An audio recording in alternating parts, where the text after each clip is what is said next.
Great. Amanda, just text me if it goes off. So that means my phone will be. But I'll mute this. Maybe you could have it on buzz or something. Yeah. Right. So you have it on mute? The computer's on mute? And then Yeah, no, I always, just so that oh, so if the right. phone rings, Okay. it Okay. won't. Ooh, angle on me.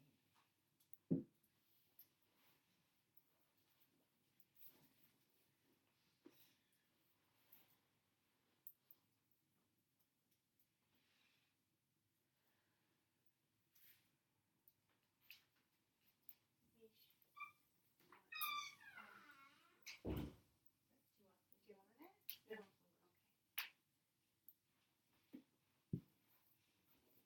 This is cozy. Let's show mine at the fire. Can she hear us? I think she can hear us. Maybe her voice. She text to us. That's the fire. Declaring the obvious.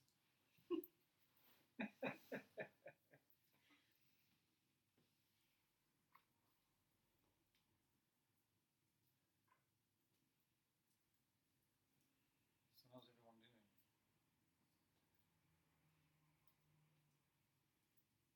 Doing?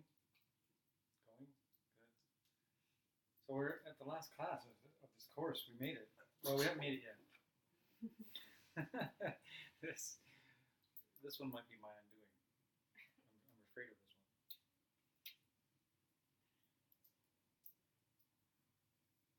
It's hard to talk about time.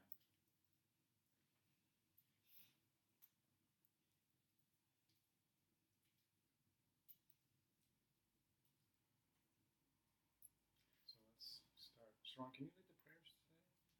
Do you need you need a paper for that? Or all you need to know is the first word. Okay. Yep. Yeah. You're down? Yep. Okay.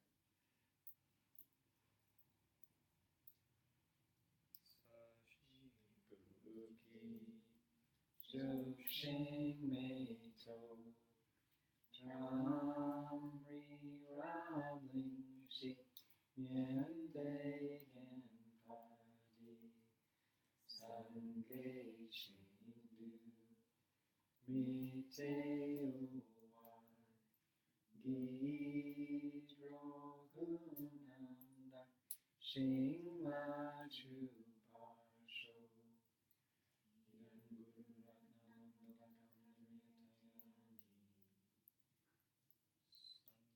Churam soki choknam la jamshir bardu dakni kyapsuchi daki jinyengi pe sunamki drola penchir sange drupashok Churam soki choknam la jamshir bardu dakni kyapsuchi daki jinyengi pe sunamki Drola Pinchir Sanghe Drupasho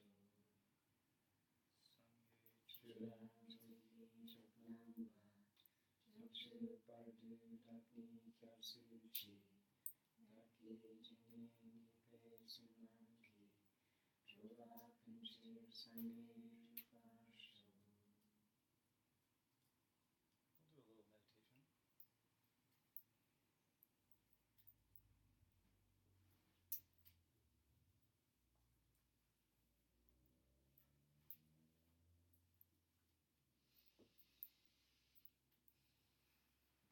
Just thinking about leading the opening prayers. I may have told this story. I probably have told this story before, but I'll tell it again for those of you who might not have heard it. And some of you in the room might not know Dee. She's been around for a long time. She's one of the reasons why I began studying Buddhism, really. She was one of the people that really welcomed me into the Sangha, and one of the people that looked genuinely happy, that made me think that it was useful. And so, getting to the point, many years later, we were with our lamas, and so that was And we had taken, about 8 or 9 tantric courses from them or so. And so we're years in. And Dee Dee got asked to lead the prayers, and she, got the first one, Sashi, and everyone joined in. And then after Sashi Puki, there was this long pause, and then she went, and everybody completely lost it. Everyone just started howling in laughter. And, including the lamas, everybody. And, the screen just went crazy. You got an email or something. No, T-Bird just called. T-Board just called. And does that mean that it's know. not recording? No, it should be. Okay. So it just looks like. No alert from Amanda? Okay. No. So, anyways, we all started laughing, and I think, I think we all had refuge in that moment. We all in that moment loved Dee Dee. We all felt great love for Dee Dee because, only Dee Dee could pull that off. Only Dee Dee would just go, You'd have to know Dee Dee to know the story in a way. But kind of in the moment of, intensity, about to get a tantra class, and just humor, just this great delight and joy and humor and love as we all broke out into hilarity. And we all lost ourselves. We all lost ourselves for maybe 10 or 20 seconds.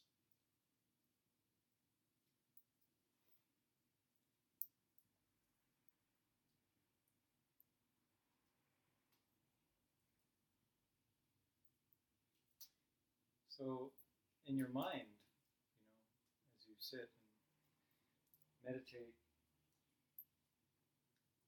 one of the a very good meditation is you might call it an analytical meditation, you might call it a focused meditation, depending on where you landed in your meditation. But one of the great meditations is to just think about the qualities of what an enlightened being might have according to your current level of understanding of what it might be to be enlightened. And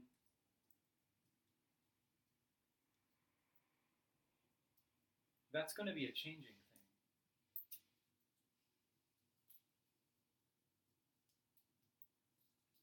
Anyone's current perception of what a totally enlightened being is or would be like, it is their current perception of that, and that will change over time.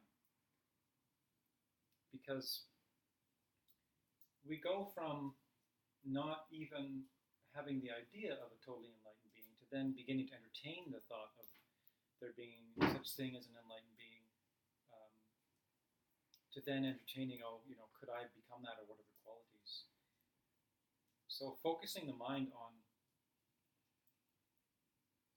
an enlightened being's qualities is awesome. And a good way to do that is to connect to it emotionally. So if you can recall a time in your life that was similar to the one I just described, maybe you're sitting with your friends or something, and something happens and you break into spontaneous laughter. And in that spontaneous laughter, there's great, great joy.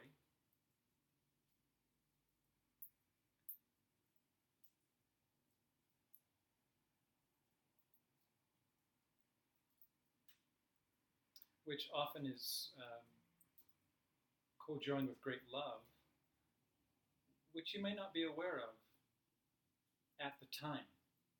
But if you look back, you'll probably see that there was an underlying state of love in your mind as you broke into spontaneous laughter.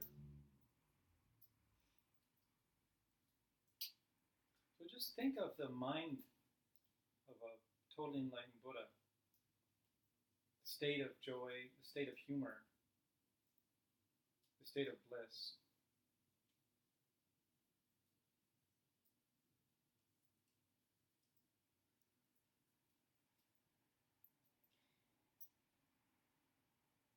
And it might not be that they're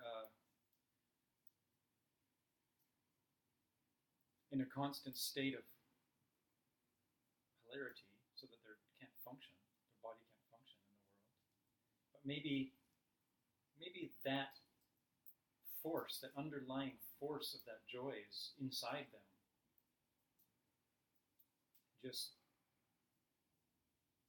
brimming underneath the surface that you may or may not be able to see depending on your karma.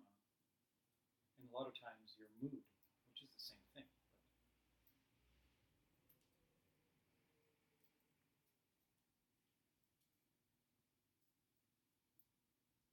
So cast your mind now back to a moment that you can remember, being with your friends or loved ones or something like that, and you're all laughing because something just happened.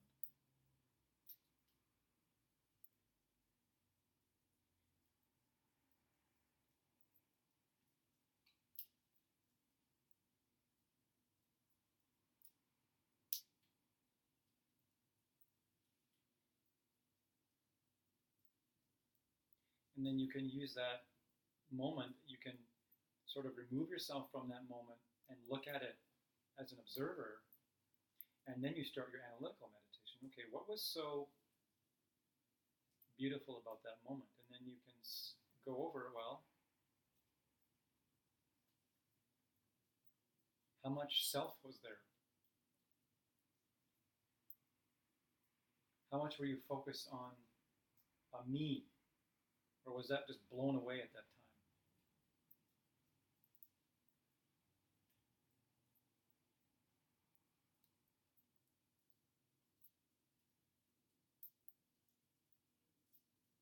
And if that's true, what does that mean about your or anyone's personal happiness, state of happiness?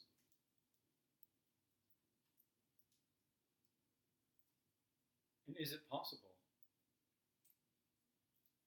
to be perpetually happy?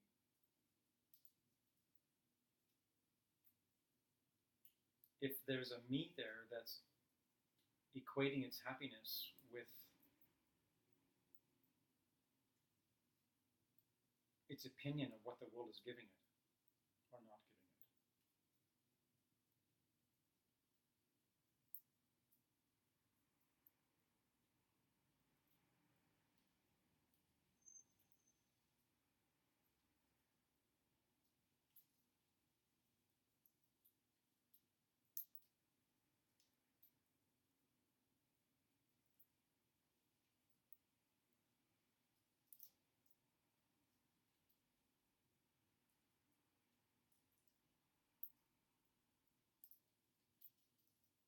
And then you can make a little resolution in your mind,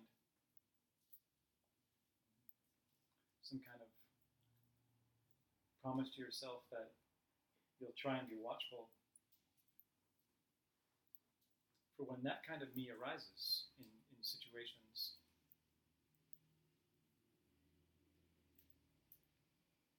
When suddenly the frown comes on and the brow furrows and the me comes in and puts a stranglehold on the situation and the happiness is of distant memory.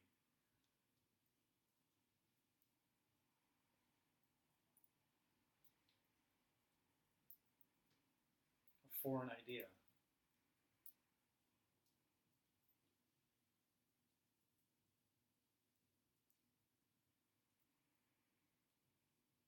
And why is it when we're so consumed with ourselves, it can seem so impossible that there could exist happiness anywhere in the world? Like it must be raining everywhere in the world because I can't see the sun.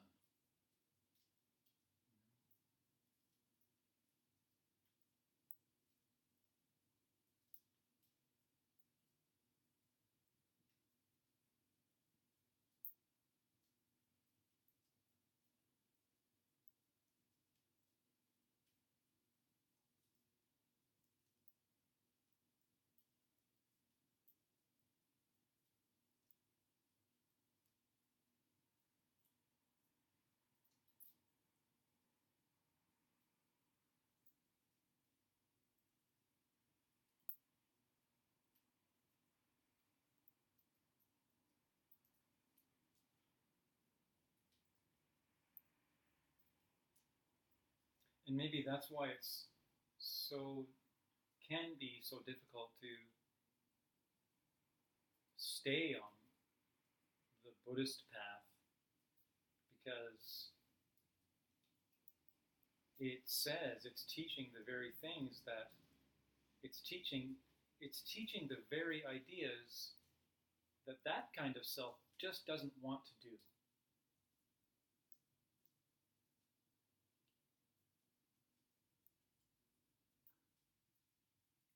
For most of us, that kind of self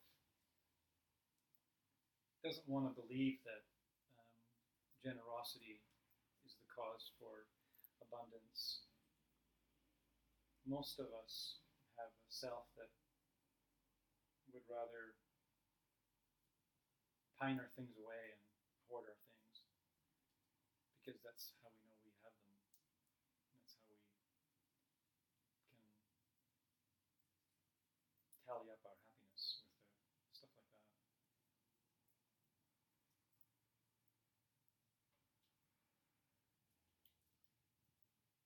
But that's all gone in a moment of absolute joy and hilarity.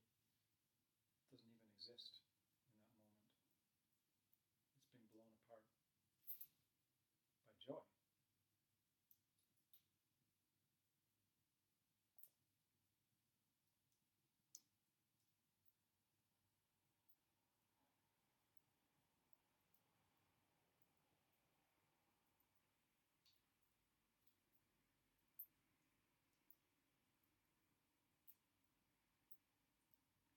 And maybe that's the reason to find something that you're passionate about to do, so that you can lose yourself in joy in doing something that can then blow apart the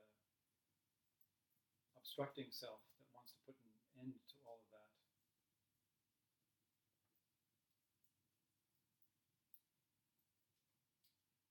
Maybe it's useful to combat that by enjoying something that you do, for no other reason other than enjoying that you do it.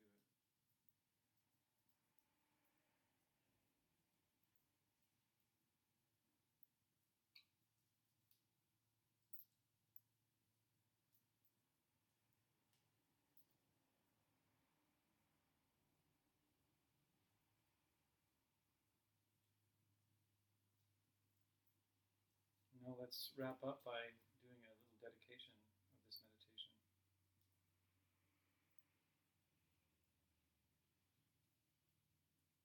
Just think in your mind that it's a great and a horrible sadness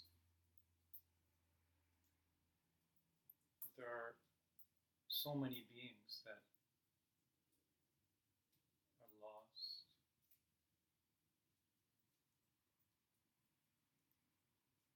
They're confused, their minds are covered in darkness.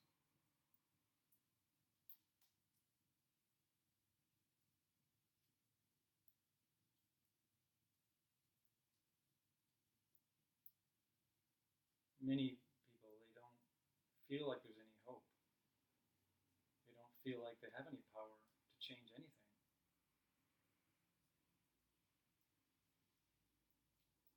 And it's a great and horrible sadness in the world.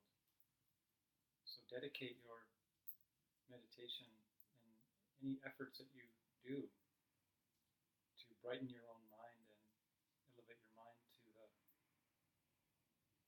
brightening of every other being's mind, so that they can see clearly and live clearly and love clearly.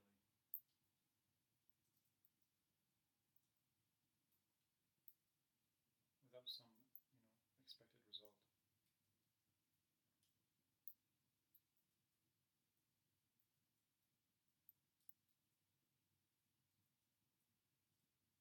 So see a flower bloom in your heart. Like it just opens, like time-lapse photography. It opens up and light bursts out of your heart, fills your body, exits your body in all directions, and floods the universe with peace. Floods the universe with love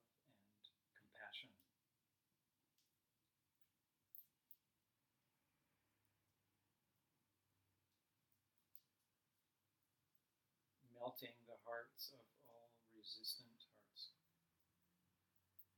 Everyone lets go of their anger. Everyone lets go of their pain, their jealousy, their struggle, and they all just arrive right where they're at, and they're happy.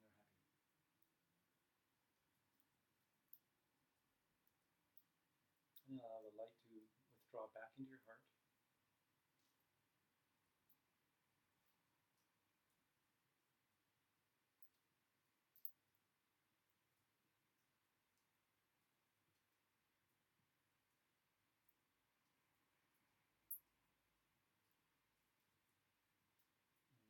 then we can start class.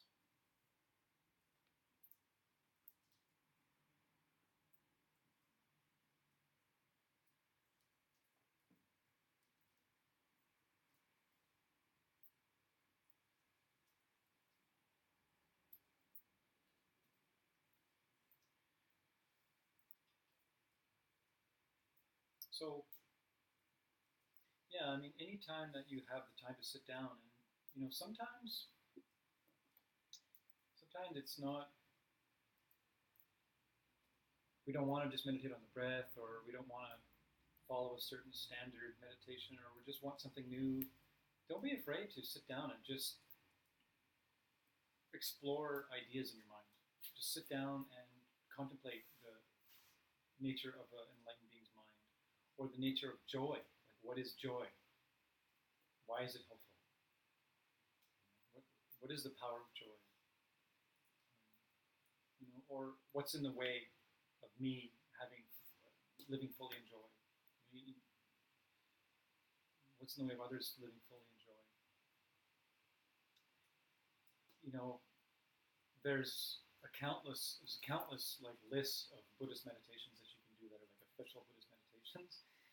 But and on top of that, there's also just the imagination in your mind that can keep you engaged and focused on something virtuous, and it is simply virtuous. It is simply a virtue to sit down and even attempt to concentrate your mind for a certain period of time, because anything that reverses the usual course of how the mind operates is a virtue,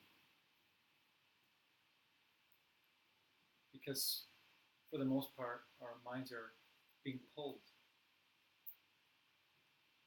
We're allowing our minds to pull us all over the place. So any little amount of effort that we put in to stop that is a great virtue. So we kind of have any doubt about that.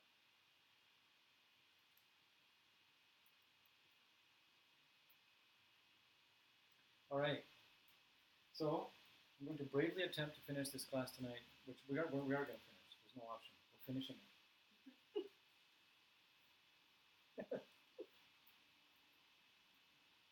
We can do it. We can do it. So this is the presentation of the 3 times.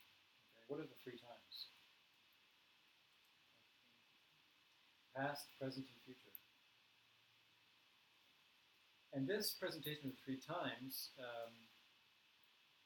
is going to be according to the logic school. Okay, this is most of what we're going to talk about today. It's buzzing and whirring, and it's okay. That's weird for a Mac. Oh, okay. It's making weird sounds that Macs never make, which is like whirring and buzzing. We do a fan.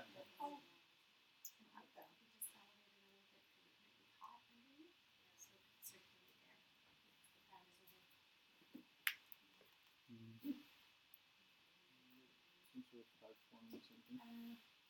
Like one of these cushions or something? Or yeah, a block.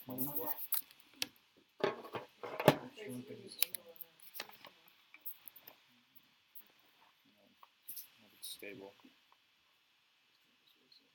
That looks, yeah, good. stable, so it doesn't. There we go. Yeah, awesome. Okay, maybe it'll calm down. It's having an hissy fit. So, yeah, one of the points that differentiates Madhyamika Prasangata, the highest school, and the other schools is their concept of time, what they think about the nature of time. By the end of tonight, we'll get to their opinion, but first we need to go through the Logik school's approach to time. And and it's always going to be about the nature of emptiness, right? It's not just an interesting topic, an interesting discussion about the nature of time. It's always going to be relative to, can we grasp the emptiness of even time itself? Hard to hold on to that. Hard to hold on to the emptiness of time.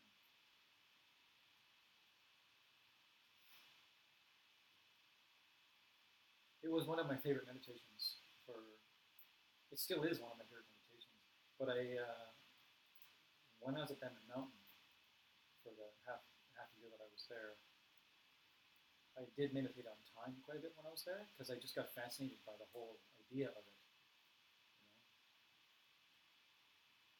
And I would sit in meditation and I would say things like, okay, show me time. Okay, time, show yourself. Right? What is time?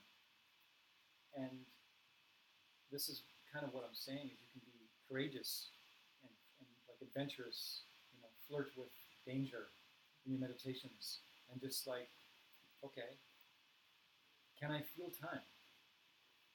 Can I feel time passing? Like right now, and try to feel time passing and go, and then what will pop up maybe is all these ideas, all these concepts that we have about time that are sort of presupposed notions that we were born with and generally don't question. So it's very healthy for the mind to try and pierce through those ideas that are so ingrained in them.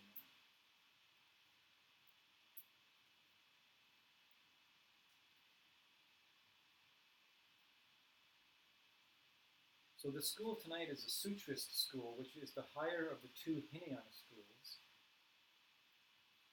in the four great schools of India. And they're called Sutrists. Why are they called Sutrists? It's really obvious. It's not a trick question. Because they rely on sutras. Yeah, they rely on sutras for their information, to prove things, right? There are a couple of groups inside that group, and tonight we're going to talk about the group called the Rigpay Jadrang. So say Rigpay Jadrang? The Rigpay Jadrang group. And this is the part of the sutras that follow logic much more than the others follow scripture. So this is the logic school of, of the logic school. Of the sutra school, the ones that are more focused on logic. So here we go. And they have special beliefs that the other parts of the sutra school don't have, but they're very cool ideas. And if I didn't say, or if we didn't talk about the fact that we don't really buy those ideas, you might actually think that those ideas hold water and that they're fine, because they're very cool ideas.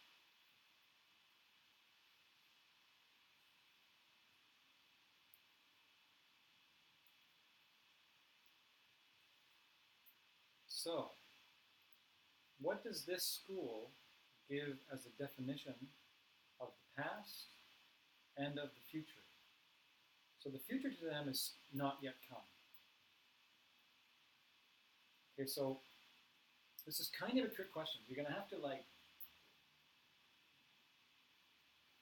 kind of think back as to what is or isn't what can or can't be given a definition in the logic school. There's certain qualifications. We talked about it, and most of you weren't in my class, but there are certain qualifications for something to qualify to be worthy of a definition. In this school, there's certain qualifications. So if in this school they're saying like, okay, the past is in the past. It's gone. It doesn't exist. And the future, that's the future. It hasn't happened yet. It doesn't exist. So, what's the definition of the past according to this logic school? There is no past, so there's no past, so there's no definition of no past. You're saying that, okay, so you're saying there's no past, so since there's no past, then you can tell me what the definition of past is according to the logic school. You can. Sure. There is no definition. It doesn't exist, right? There's no definition. They don't give a definition of the past or the future because it doesn't exist. So that's 2 less homework questions you have to answer.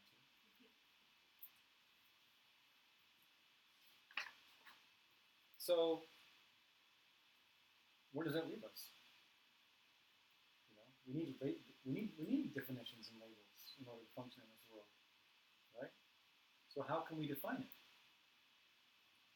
How can we possibly define the past or the future in the logic school if the past and the future don't exist? What are we going to do?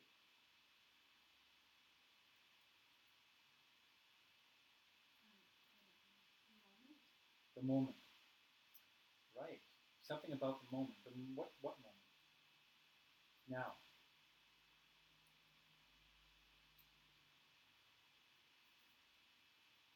What about now? Right. What about, so you're saying the now that is the past? And the now that is the future? There's only the now. So the past never happened. You were never 10 years old. You just said it doesn't exist. You just said there's only now. Everything that exists is in this moment, now. So nothing's going to happen to you later. There will be no tomorrow.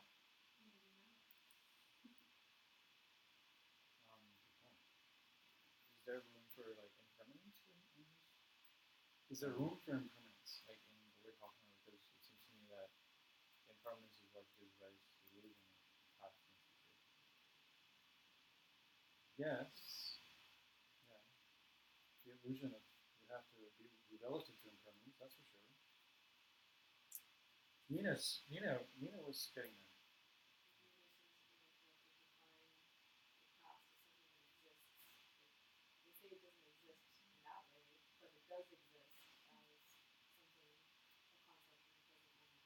Yeah. So relative to the now. Right. So that's always playing with words. Yeah. Yeah. So yeah, I'm good. You're good at that.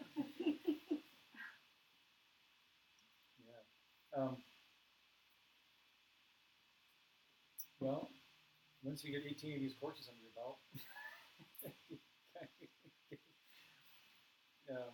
you can start throwing things like that around and not get too confused yourself, which is what I'm hoping happens today. I don't get too confused myself. Right.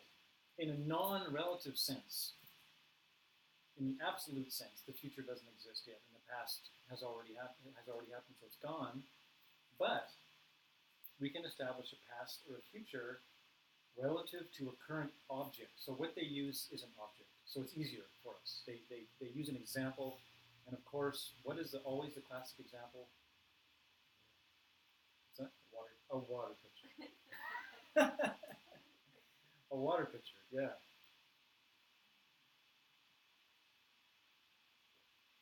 So, here we go. The definition of the past relative to a particular object. Now, all these definitions we're about to go to have two requirements. Okay? So here we go. First requirement, definition of the past relative to a particular object.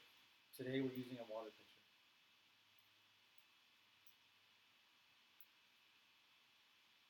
The first requirement for something to be past tense is that it should already have started or begun. Okay, so relative to a water pitcher of the present moment, the first requirement of the past is that it should already have begun by the time of the current water pitcher. I know.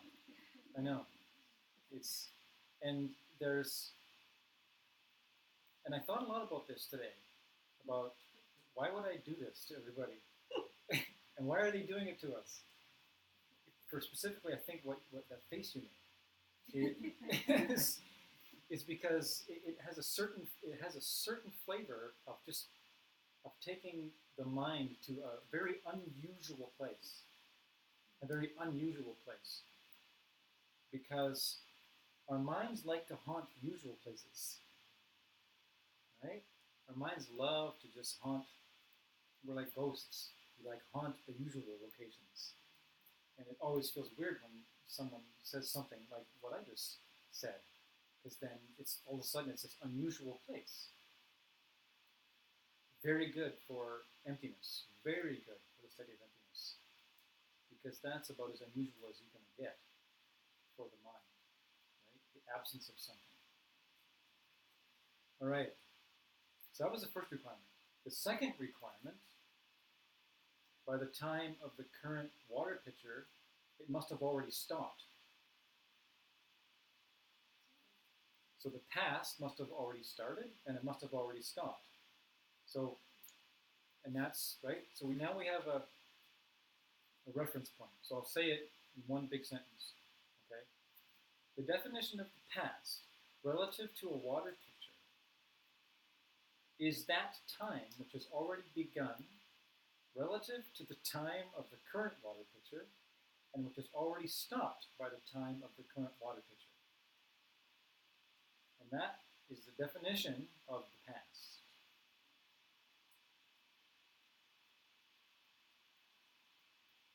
Okay.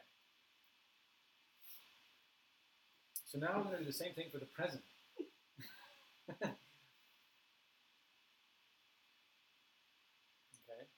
First requirement. By the time of the current water pitcher, it should have already happened. It being present time itself. When I say it, meaning present time itself. So by the time of the current water pitcher, present time should have already happened. Second requirement, by the time of the water pitcher, present time should happen simultaneous. Present time itself should happen simultaneous to the water pitcher. So, it's already started, it's already happened, but it's also simultaneous. So the definition of the present relative to the time of a water pitcher is that time which has occurred by the time the current water pitcher exists and which is simultaneous to the current water pitcher. I'll say it again. The definition of the present relative to the time of a water pitcher is that time which has occurred by the time the current water pitcher exists and which is simultaneous to the current water pitcher.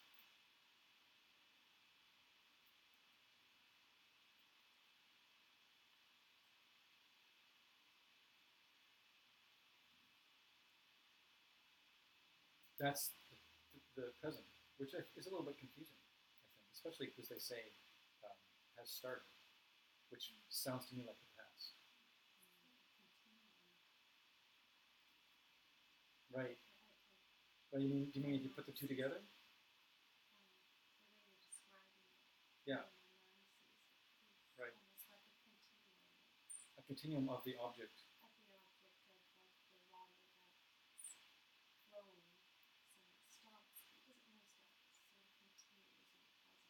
So it's whatever that gap we call the past to the present, whatever's in between that, kind of like the notes in between the music, that silent gap. The rest between the notes. Yes, it's the same sort of thing. It's like that rest in between the past and the present. So are you saying that the present time is the rest? No, that gap in between it. Is so that Between the past and the present. so the gap between the past and the present is It's the the present. continuum. The gap between the past and the present is the continuum. That leads to the future. It leads to the future. So that you're saying the gap between the past and the present is the future. It's not what you're saying. I don't know, my mind sees it like a continuum. So everything that happens in the past leads me to. So you're okay. So you're saying that your mind sees time itself as a continuum, Yes. right? So as a continuum. So right, and then would it be possible? Would it be possible to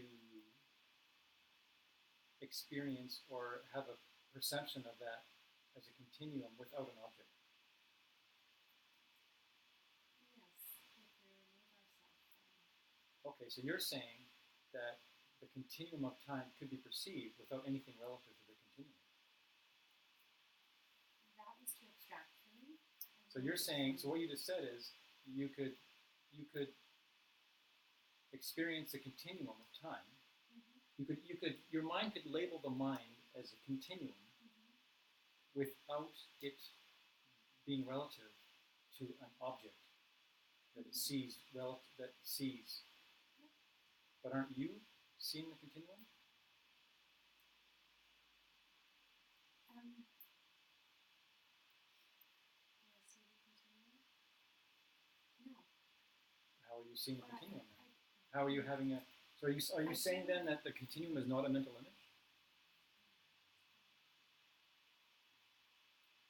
Not in between that silent note. So in between the silent note, there's no mental image. Exactly. How do you know that? I don't know. So you're saying that you don't see anything there, so that's the continuum. It could be. It could be. Aha. There we have it. That's It what could my be. mind sees. It doesn't mean it's necessarily correct. Right. It could be incorrect. So I think that what you're describing is probably what most people think of time. As some sort of continuum, right? That exists. Right? That exists. That behaves in a certain way. Therein lies our trouble. And therein is what we're trying to locate and talk about, is the fact that just by the nature of being born in a human body and having a certain kind of consciousness with a certain kind of karma, we are karma bound to a perception of a continuum of time that behaves in a certain manner and that we depend on. And if it was existent in an ultimate way, it would have to exist in that way for all beings. It's simply the perception of it that makes it so, for you and for anyone. So, that was fun. So, now we're going to skip to the definition of the future. Can I Yeah. ask a question about the Yeah. definition of past Yeah, and present? So there's two conditions for each, and was there one condition that was common to both, which was the starting of? It should have started at the time of the water picture. Well, the past was, right, it has already begun relative to the time of the current water pitcher. And they don't say it has begun, they say it has occurred. Right? So the definition of the present relative to the time of a water pitcher is that time which has occurred by the time the water pitcher exists and is simultaneous to the current water pitcher, which is different than saying which has already begun.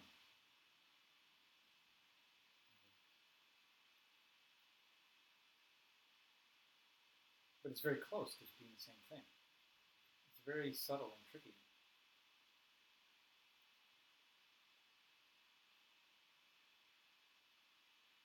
Future. First requirement. By the time, and this will probably tie into what you're saying, and maybe make more sense. Maybe. By the time of the current water pitcher, it is in the process of beginning. The future is in the process of beginning. Second requirement. By the time of the current water pitcher, it hasn't happened yet. Now that's confusing. The future. The definition of the future relative to the time of a water pitcher is that time which is in the process of beginning but hasn't happened yet.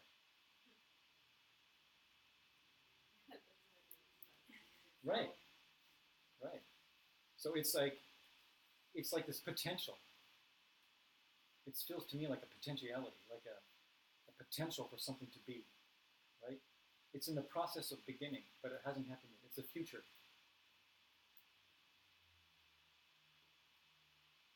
And the existence of the current object, like the current water pitcher, the existence of this current water pitcher being the only way that we can say that somehow this thing has a future, and it hasn't happened yet, but it's in the process of beginning at the moment of this water pitcher, the present time of this water pitcher. Simultaneous, right? Because like the present time is simultaneous and has also begun, and the past time has already begun and also ended. It's very bizarre. So now we're going to talk about three ideas that we're going to kind of throw around for a little bit, okay? We're going to talk about the cause and the result. So we're going to talk about the cause of a water pitcher, the result of a water pitcher, and a working thing, okay? And the working thing meaning is there anything else in this room that could be a working thing besides this water pitcher? Is there? Yeah. Point to something. Yeah, point in any direction. Yeah, anything in this room, could be a working thing. So, but we're using this as an example. So, 1, 2, and 3. 1, the cause of the water pitcher. 2, the result of the water pitcher. And 3, a working thing. And here is where it gets even trickier. Where you'll see, I'm about to talk about those three, and then we're going to use those three concepts that I'm going to talk about later.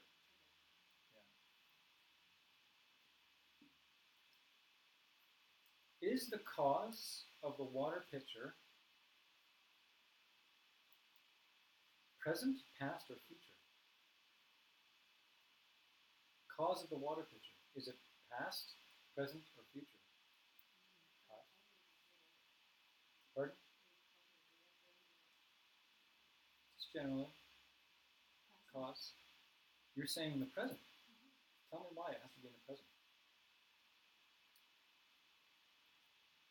Cause is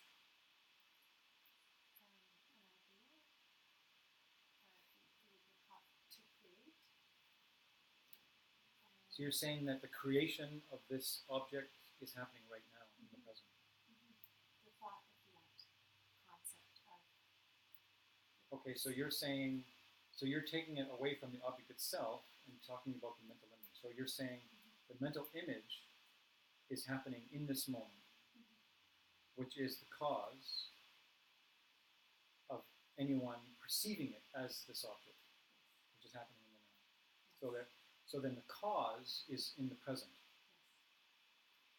and there's no cause for the perception of the water pitcher.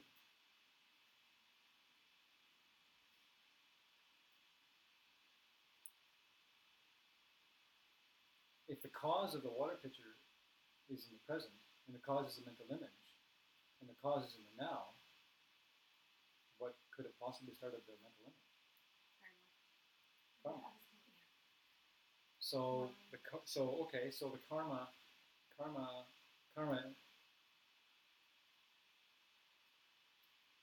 What's the definition of karma? Any movement of mind, right? And so a karmic seed that we plant in the past is causing us to perceive this now, in the present moment.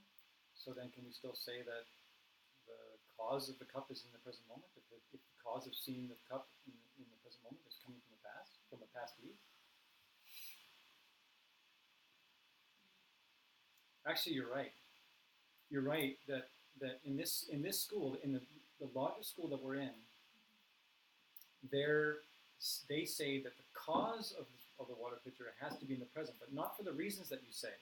The reason that you're going to was a higher school, was Madhyamika Prasangata. We're trying to keep the logic school hat on, which can be difficult. So, why? Going back to the definition of existence and non-existent, what can be existing, what can be non-existing, is I like when Mark makes that face. I'm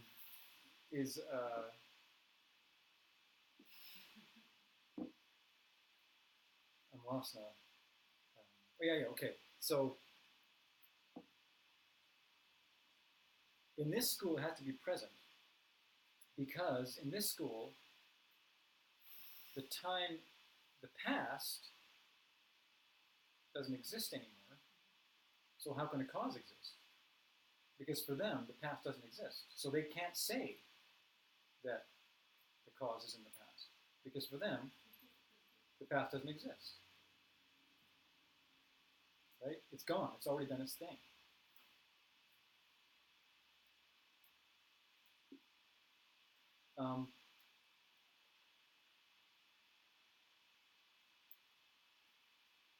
But then again, the causes always come before the thing happens. So a cause, in a way, has to be from the past.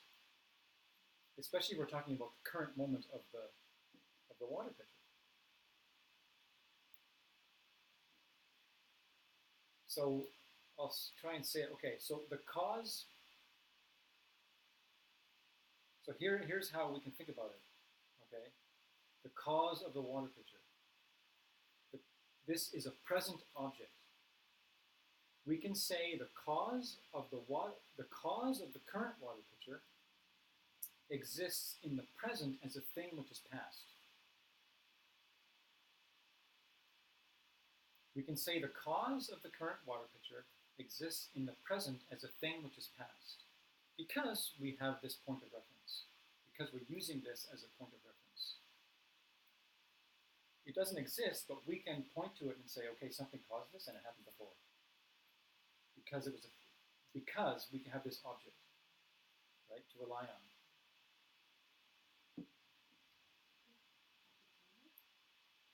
Well, we have to sort of stay away from the karma thing right now because we're in the logic school. Not that the logic school denies karma. It's just that when we're talking about time and objects, when we start talking about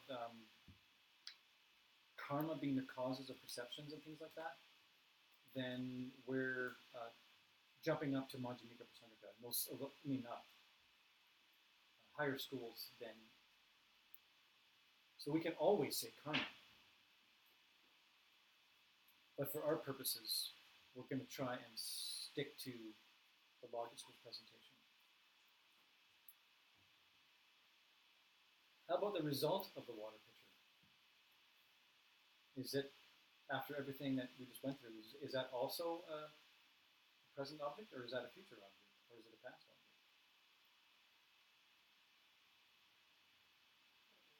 Yeah, the same rules got to apply, right? Yeah. So the result of the water pitcher, also a present object. The result of the current water pitcher exists in the present as a thing which is future.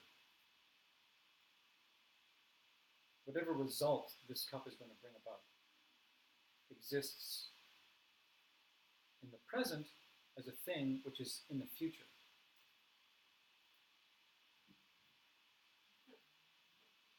Right? It's really crazy because does the past exist in this school? No. Does future exist? No. Does it exist relative to an object? Yes.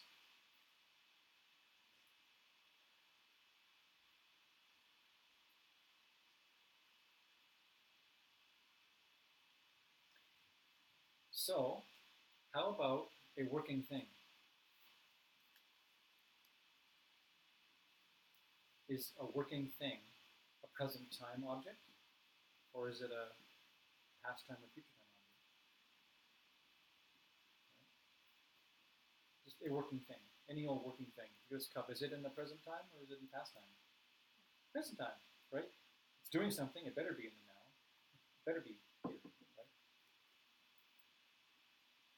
Okay, so we just kind of established cause and result according to logic school with this cup,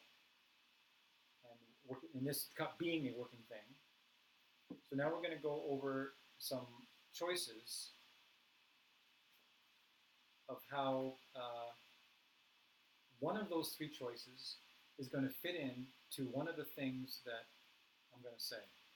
Okay.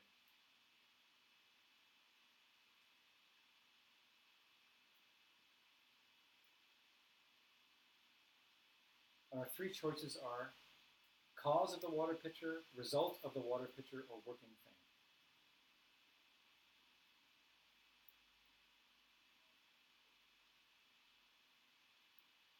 Kichikma. Does anyone remember what kichikma means?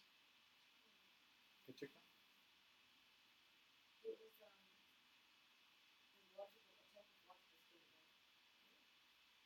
No, that's close though. It's very close.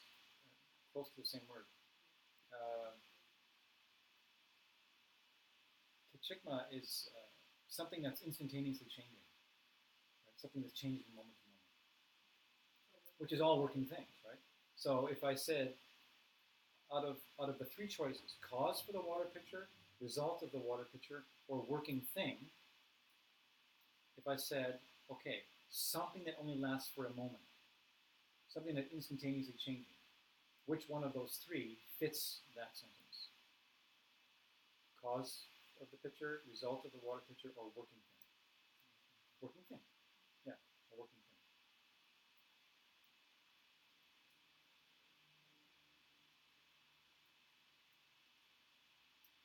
Okay, so that's number three, a working thing fits here.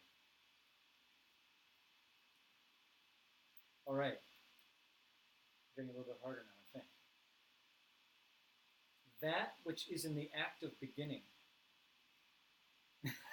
right? Growing or starting or beginning, that which is in the act of beginning.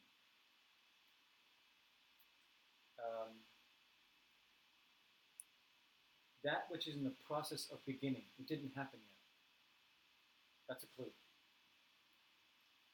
Is it the cause of the water pitcher, the result of the water pitcher, or a working thing? Pardon? Sounds like it must be a result, or maybe it must be a cause, but it doesn't exist yet.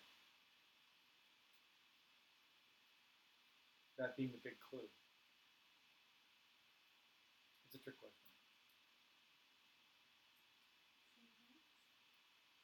That which is in the act of beginning doesn't exist yet. According to this school, it doesn't exist yet. Can it be the cause of the water pitcher, the result of the water pitcher, or a working thing? Is that the result? Can't be the result. Can't be the cause. Can't be the working thing. It doesn't exist. Doesn't exist. So none of the above. Yeah. So according to logic school, once again, we get hit with, okay, it doesn't exist. You can't give it a definition.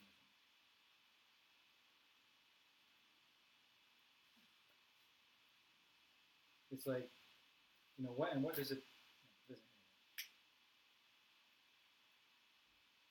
Because we never gave an object, and that's why. Right? Is there anything which is about to occur relative to the water pitcher? Yes. But is there anything, right? As long as we give the object, but we didn't give an object. We said something that's about to begin. We didn't say, something. We just said in the process of beginning, no object. So we don't have anything we can call it.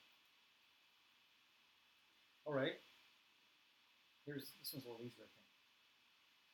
That which is future relative to the current water pitcher. Is that a cause or a result or a working thing? What fits it the best? You could almost say a working thing with it in any one of those things, but which one fits it the best? Result. Yeah.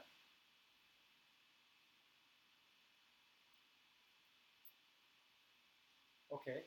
That which is the past by the time of the water pitcher. Is it the cause? Is it the result? Or is it the working thing? That which is past by the time of the current water pitcher. Cause. Cause of the water pitcher. This all has a purpose, don't worry. So here, okay, this next one is tricky, okay? That, and notice the wording is different. That which is future for a water pitcher. So I hope I don't vomit when I'm trying to explain this. But, okay, that which is future for a water pitcher.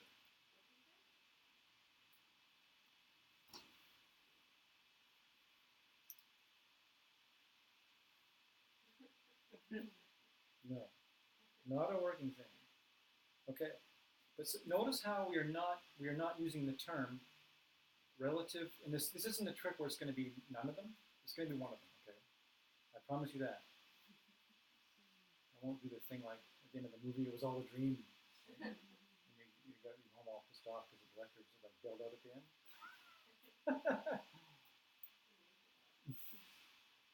You woke up and it was all a dream.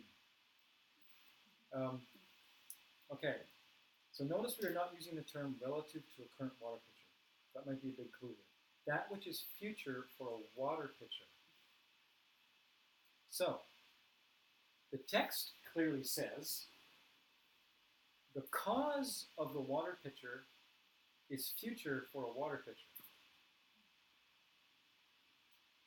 Now you may find that you get this and it slips out of it just jumps out of your mind and it comes back and jumps out of your mind again. This has been happening to me all day, okay? The text clearly says, the cause of the water pitcher is future for a water pitcher.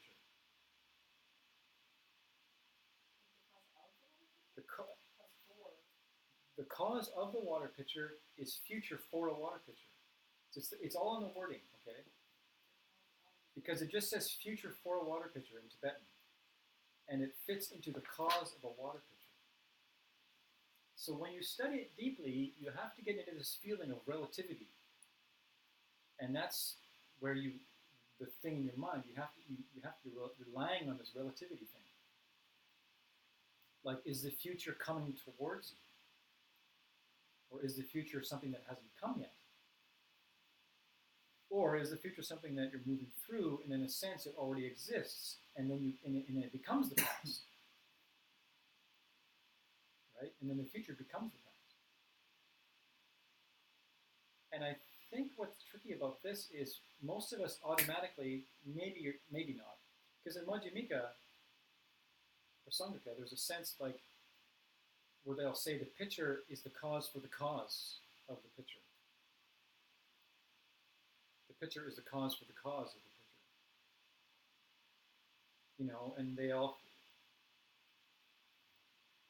or they'll say, there can't be a cause. There can't be a cause for the cup. There can't be a cause for the water pitcher until the water pitcher is there, until the result is there. Because until you see a water pitcher, there is no cause.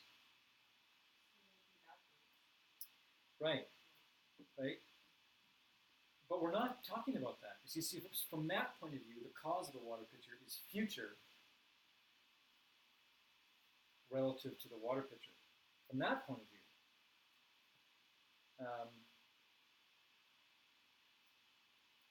And I can.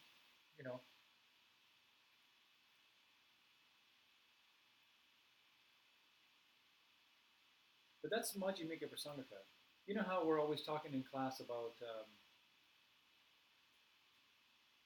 how the past is empty of being self-existent, so that the things that have happened in our past, or have happened in our past, they call it spiritual revisionism. You can look back, and as you change now, as you, in the relative moment of now, perceives the past all changes because you've changed.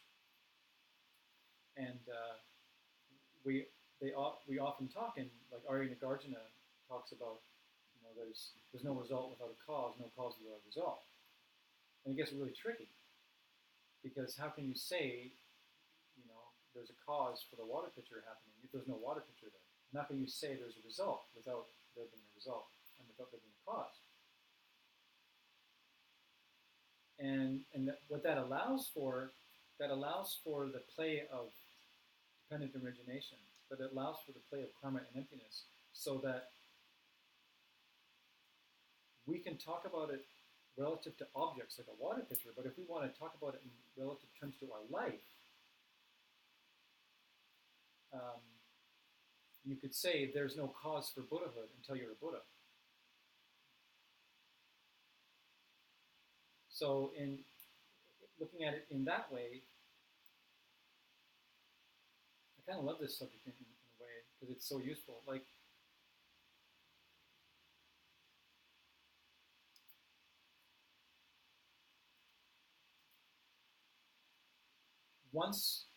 if you see yourself now as a suffering person, a normal suffering person, and you look back on your life, and you see certain people, certain situations that you equate as being the cause of what makes you suffer now. Certain traumas that have happened, who knows? Or certain things that have made you happy and have given you boosts. Then you look back and you say, okay, those things are the causes for my state now. Those things that have happened are the causes for my unhappiness now, or my happiness now. I blame that person for this thing that's going on in my mind. And what's hard to understand for most people when they think about this is that that is only relative to the current moment of the water pitcher. That is only relative to the current moment of us now, or you now. Because it's going to change. So all of those things that you're looking at, like the bad husband, the bad wife, or the abusive parent, or all those things that may have, at one point in your life, you may have seen those as things that crippled you, and then say one day you experience yourself as totally enlightened, and you reach total enlightenment. And then you look back at your life, and then you see that all of the things that happened actually made you into an enlightened being. So it's only until you become an enlightened being that all those things are the cause of you becoming an enlightened being. And if you're not an enlightened being yet, none of those things can be a cause for your enlightenment. But that's not what I'm talking about right now. That's just a Majjhimika Prasangika thing. Right now, what they're saying, but this one might make more sense. Let's try wording it in a different way. Okay. I'll say for whom is the pitcher future? So when I say for whom, for which one of the three choices is the water pitcher future? Is it the cause of the water pitcher? Is it the result of the water pitcher? Or is it a working thing? So which one of those three objects is the pitcher future? Is it the cause, the result, or the working thing? So they're saying it's the cause. If you translate it as pitcher future, water pitcher future, for which of the three is water pitcher future? You see, there. Did it happen? It goes shoot and you get it, right? Right? It's a thing that flips in your mind. You can sort of see it from a different angle, right?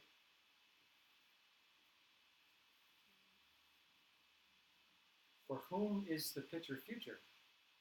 The cause. For whom is the pitcher future? For the cause of the pitcher.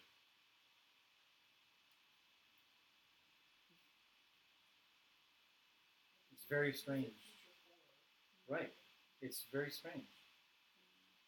So then, once we wrestled with all of that, then it should be easy for us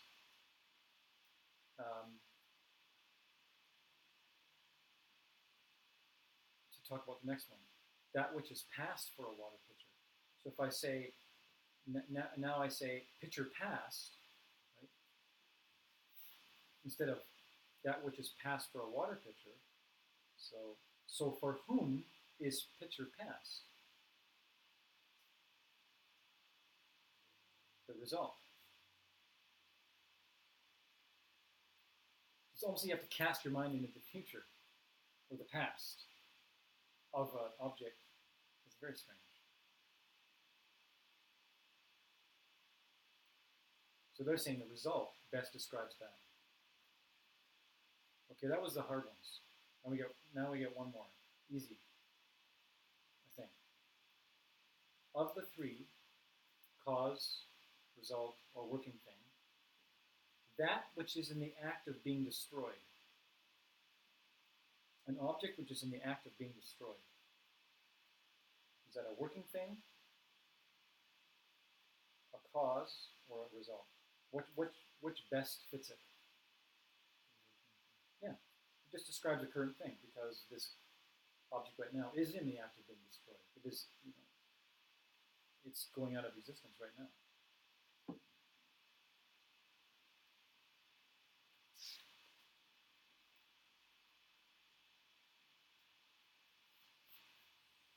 All right, so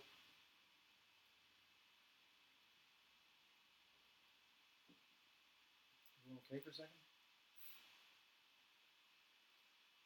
Good. These look good.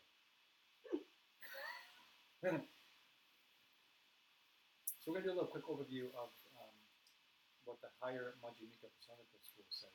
The higher Madhyamika school says about past and the future. So they say that all three times are functioning things, are working things. Okay? So they don't like it when the sutras say a past pen doesn't exist. A past water pitcher doesn't exist. They don't like that. They say it exists as a past water pitcher. And that's the distinction between those schools. And they give two arguments for why the past, present, and future are working things. So the first thing that they use is karma.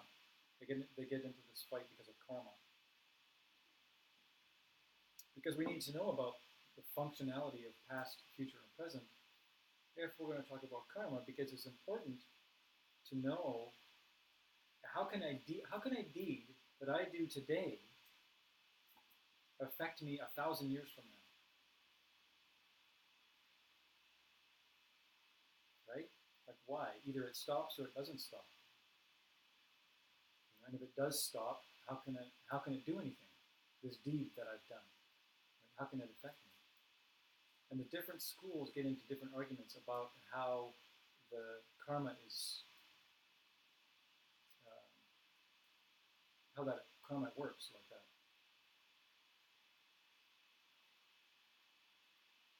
This school wouldn't say this, but some sutra schools say that the past and the future don't exist, but future karma and past karma exists, and that's how they kind of get out of it. But right.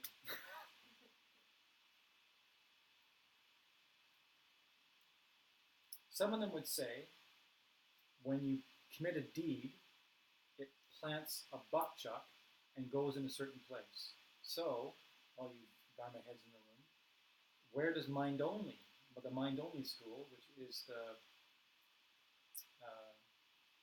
lowest of the Mahayana schools, where does this buckchuck go? What is a buckchuck?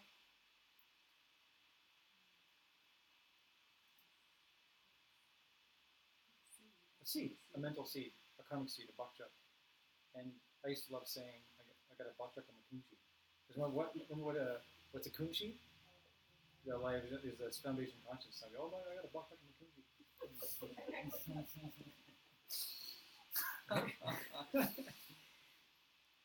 Right? Mind only says, right? It's in your kunshi. This buckchuck is stored in your kunshi.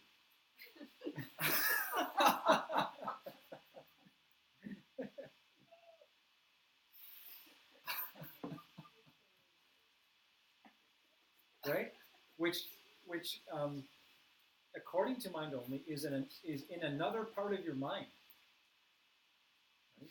Which its only sole function is to store seeds of karma. Right? If you got this balloon that follows you everywhere you go, and just all the seeds go in there.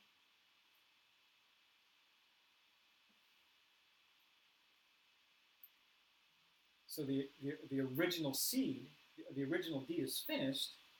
It doesn't exist anymore, according to mind only. But there's been an imprint put in your mind, and it replicates over and over again in a separate consciousness. And this is the thing that they have done. And it's a good functioning idea. It's helpful to think of it as separate, like a suitcase.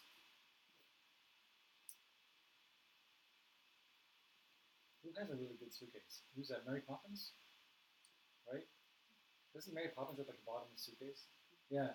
So like Mary Poppins' suitcase, except it's your storehouse consciousness. It sits in a separate part of your mind until the causes and conditions are right, and then the seed pops. And then you have the whole experience.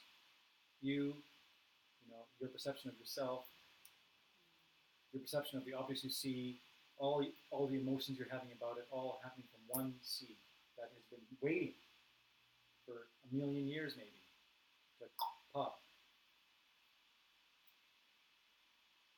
And they say it's the same continuum of your mind, not like a separate continuum. But they mean it's separate in the sense that it's separate from your 6 consciousnesses of like taste, touch, mental conscious consciousness.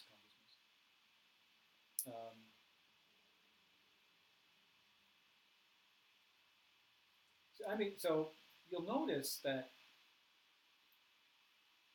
they're all really saying the same thing.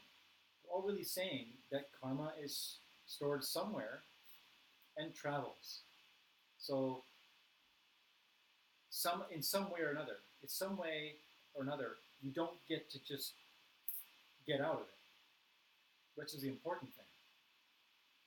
Because in the Abhidharma schools, they say it stays in your 5 heaps as they travel on.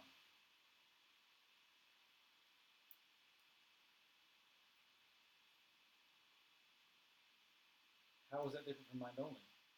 Because which heap it would have to be the heap of consciousness for it to travel on. So sounds similar to me.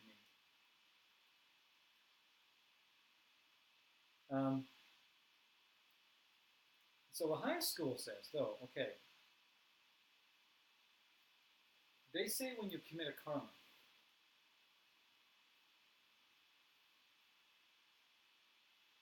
no, first of all, I said mind only. Now I'm going to say the Svatantrika, or the lower Madhyamika. They say the seed created by a deed stays in your mental consciousness and floats on from year to year in your mental consciousness. So it's still being carried in a place that somehow still feels slightly separate, like you're carrying something, okay? Now, which is mostly how we talk. You'll notice that's mostly how we talk. We don't usually talk about this one that I'm about to say because it's the most difficult one to grasp.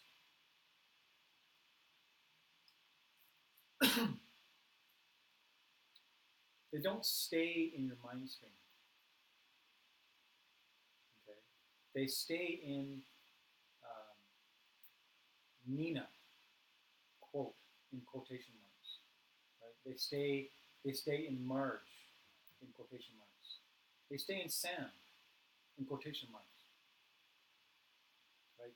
They are carried in Sharon, Mariska, Nishi, John, the John, right? The Sharon, the idea of a John, the idea of a Marge. I really wish Tanjeet was here right now. So they, she's always asking this question, right? She's always asking this question, and it's a great question. How is karma, like, how is it that I can do something 1,000 years ago and it can actually still have an effect on me now? So they are carried in the concept that you think you are as the projected person, you see, because you are those seeds and you're carrying them. So the reason a million years ago, the reason a million years can go by between hitting someone on the head and then getting hit 10,000 times in the head is not that karma sits around for a million years. It's that a mental seed is created, which is carried on by the person that you think you see, because you're forced to see that past karma. And that gets very subtle and very tricky, and not everyone will be ready for this. So that's why we have levels to get to this place.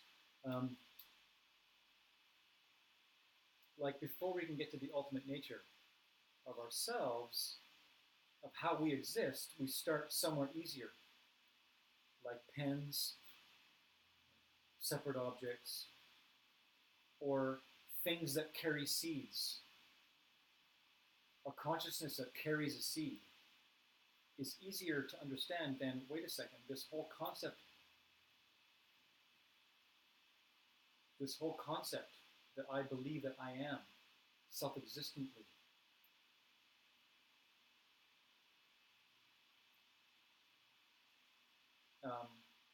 So it's easier to talk about it like